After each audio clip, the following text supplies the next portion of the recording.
Japanese people might say to me, Genki desu ka? How are you? Or Saikin do? How have you been lately? And my default instinct is to reply, Genki desu.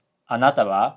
I'm fine. How about you? That's probably a natural way of using anata, right? Well, not really. In fact, Genki desu, anata wa is a very unlikely phrase between native speakers. And I'll explain why. First, let's talk about this phrase. Genki desu ka?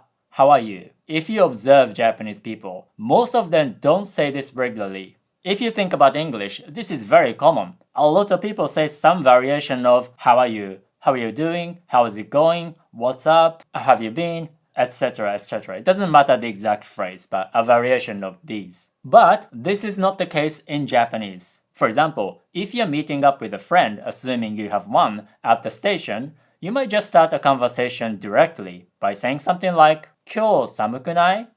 It's cold today, isn't it? どっか行く? カフェとか行く? Do you want to go somewhere, like a cafe? And so on. Or you might ask a question like, 待った? Did you wait? Or you can make a remark like, 早いね? You're early. Wait, this girl doesn't have friends. Bad example. But yeah, we don't always use fixed phrases like, how are you doing? Which doesn't necessarily mean you're really interested in knowing how the other person is doing. But actually, phrases like, 待った? Did you wait? Kind of works like, how are you in English? Because when you ask, 待った? Did you wait? You're not really expecting an answer like, of course I've waited. What are you talking about? I've texted you 20 minutes ago. You're late. And you're not expecting that. You're probably expecting something like, 全然待ってないよ.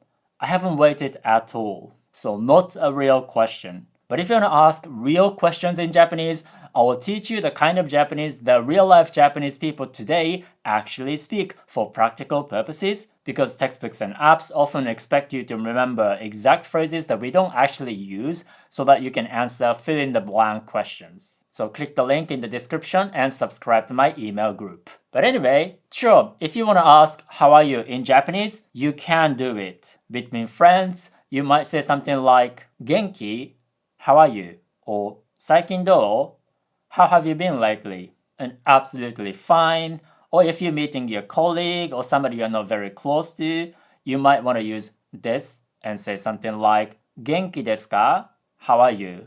Saikin do desu ka? How have you been? And it's totally possible. But again, we use these phrases much less often than in English. But there's something we do say quite often. When we haven't seen somebody for a while, we say, 久しぶり, long time no see. And we say this very often. You can also use des and say, 久しぶりです, long time no see. So this is kind of like a stock phrase. And if you're a takopi, you can say, 久しぶりだっぴ. So you should remember this phrase. Otherwise, we might just use simple greetings like おはよう or おはようございます, good morning, こんにちは, hello, during the day. Or at work, we very often say お疲れ様です, good work. But then again, these are just greetings, not something like how are you. Now, let's talk about あなたは, how about you?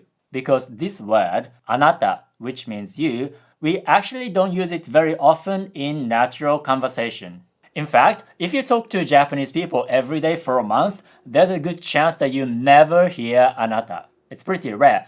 That doesn't mean nobody says it in any situations, and yes, I've heard people say anata, but it's relatively rare. And actually, it's pretty memorable when somebody says anata to me because it's pretty rare. I think the last time a native Japanese speaker said anata to me was like 10 years ago. That was like the time when people would say, oh, why do Japanese people wear masks? That's so weird.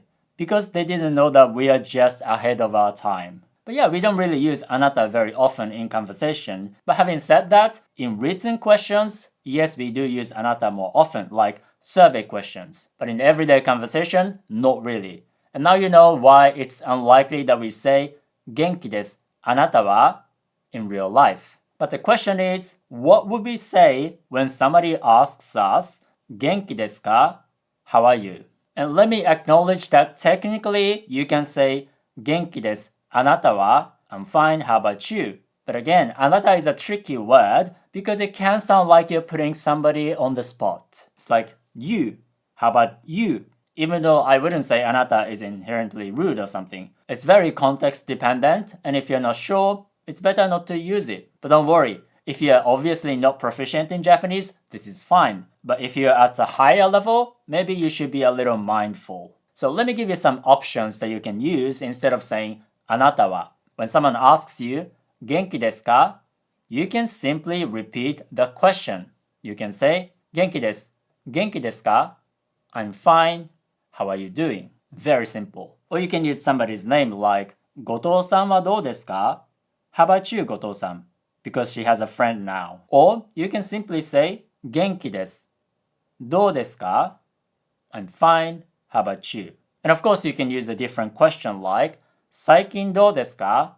How have you been lately? Now, somebody commented saying that you can also say, そちらは how about you? But there's some nuances. So そちら is kind of like a polite and formal way of saying there as opposed to こちら here. So this is a very formal word that people like salespeople use. So if you are just coworkers, saying 元気です、そちらは might sound a little too formal. So maybe you can use そちら with a business partner you don't really see very often, or maybe with your clients that you don't see very often. But even then, with business partners and clients, you don't really have to use そちら. And we also have a less formal version, そっち there and こっち here. So when your friend asks you, 元気 how are you?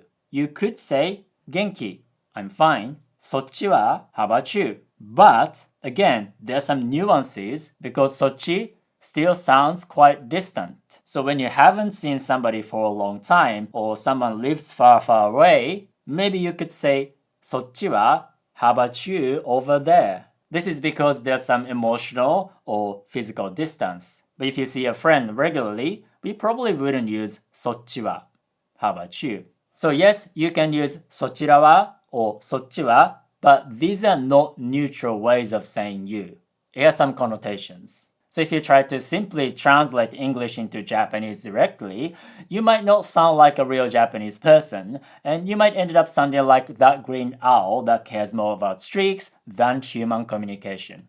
So if you care about human communication, I will teach you the kind of Japanese that real Japanese people today actually speak for practical purposes. And I'll help you acquire practical Japanese, unlike textbooks and apps that expect you to remember exact phrases that we don't even use. So click the link and subscribe to my email group, Japanese with Yuza.